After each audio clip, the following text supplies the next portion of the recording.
सास नंबरी बहू 10 नंबरी। पूरे घर में मालती देवी का हुक्म चलता था। अपनी बड़ी बहू को वो टीवी के रिमोट की तरह कंट्रोल करती थी। चलो, देर हो रही है। 12 बजे से पहले लड़की वालों के यहाँ पहुँचना है। हाँ हाँ, चलती हूँ। मैं तो भगवान से बस ये दुआ कर रही हूँ कि जिस तरह मेरी बड़ी बहू मेरी मुट्ठी में है, उसी तरह मेरी छोटी बहू भी मेरे इशारे पे नाचे। अरे भगवान, भला इस घर में किसकी हिम्मत है जो तुम्हारे खिलाफ जाने की हिमाकत करे। इस तरह मालती देवी अपने छोटे बेटे की भी शादी कर देती हैं। मालती की छोटी बहू फैशन डिजाइनर का कोर्स करके आई थी। उसका सपना था कि शादी के बाद वो अपना खुद का बुटीक खोले। एक दिन, क्या बात है छोटी, तू तो एक से बढ़कर एक डिजाइन बना लेती है। इसमें कौन सी बड़ी बात है दीदी? आप चाहे तो मैं आपको भी सिखा सकती हूँ। हाँ, फिर हम दोनों मिलकर एक बुटीक खोल लेंगे। लेकिन दीदी, उसके लिए तो बहुत पैसे लगेंगे। हाँ तो क्या हुआ, पैसे माँ जी से ले लेंगे।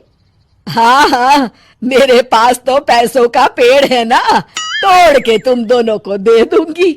मेरी एक बात अच्छी तरह समझ लो, मैं तुम दोनों को एक ढेला भी नहीं देने वाली। बड़ी आई बुटीक खोलने वाली। ये आप क्या कह रही हैं माँ जी? आप हमारी मदद नहीं करेंगी तो कौन करेगा? अरे अगर बुटीक खोलने का इतना ही शौक है तो अपने माँ बाप से पैसे क्यों नहीं मांग लेती?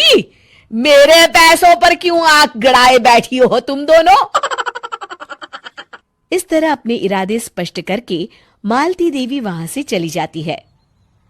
अरे ये क्या दीदी, माँ जी तो साफ मुकर गई। अब हम क्या करेंगे? तू चिंता मत कर, बुटीक तो खुल के ही रहेगा।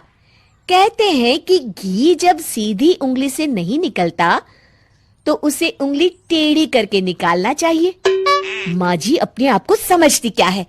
पूरी सोसाइटी जानती है कि माँ जी ने अपनी सास को घर से निकालकर उनकी दौलत पर कब्जा कर लिया है। हाँ दीदी, अब तो जैसे को तैसा करना पड़ेगा। फिर दोनों बहुएं मिलकर एक साजिश रचती हैं। एक दिन, अरे नालायक, जरा ठीक तरह से पैर दबा, बिल्कुल मजा नहीं आ रहा। खाने पीने में तो कोई कसर नहीं छोड़ती। तभी वहां बड़ी बहू हाथ में एक फॉर्म लेकर आती है। माँ जी, आपके लिए एक खुशखबरी है। सरकार सभी बुजुर्गों को हर महीने 10,000 रुपये पेंशन देने वाली है। अरे ये क्या कह रही है तू? क्या सच में मुझे हर महीने घर बैठे 10,000 रुपये मिलेंगे? हाँ माँ जी, दीदी सच कह रही है। कल टीवी न्यूज में इस बारे में बता रहे थे। बस आप ये फॉर्म पढ़ के इसे भर दीजिए और अपने दस्तखत कर दीजिए। मैं इन्हें ले जाकर जमा करवा देती हूँ। अरे नालायक, बड़ी कामचोर है तू। इस बुढ़ापे में कहा तुम मुझसे फार्म भरवा रही है, खुद ही भर ले। मैं दस्तखत कर देती हूँ। ठीक है माँ जी। फिर बड़ी बहू बड़ी चालाकी से फॉर्म के पन्नों के बीच प्रॉपर्टी के पेपर छिपा कर रख देती है और उन पर मालती देवी के दस्तखत करवा लेती है।